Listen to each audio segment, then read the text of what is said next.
ଆମେ ଏବେ ପଞ୍ଜାବରେ ପହଞ୍ଚି ଗଲୁ। ନମସ୍କାର ଫ୍ରେଣ୍ଡସ୍, ଜୟ ଜଗନ୍ନାଥ ସମସ୍ତଙ୍କୁ ଶୁଭ ସକାଳ। ଏବେ ଦେଖନ୍ତୁ କେତେ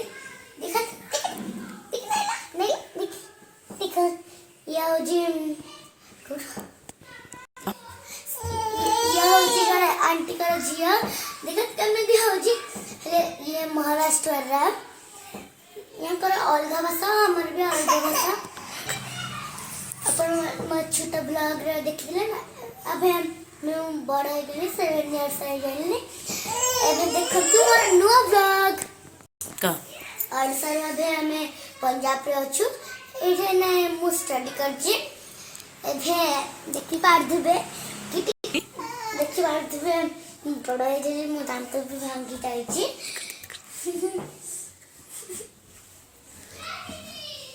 ଦେଖନ୍ତୁ ଉପରେ ଜଣେ ଏବେ ଆସନ୍ତୁ ଦେଖିବା ମୋ ସ୍କୁଲର ପିକନିକ୍ ଯିବାର ଭିଡ଼ିଓ ଷ୍ଟାର୍ଟ।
আর কেমতে লাগিলা লাইক করবে সবস্ক্রাইব করবে शेयर करबे जय जगन्नाथ कमेंट भी करबे आउ कमेंट करबा पे भूलबे नहीं लाइक भी करबा पे भूलबे नहीं नमस्कार जय जगन्नाथ।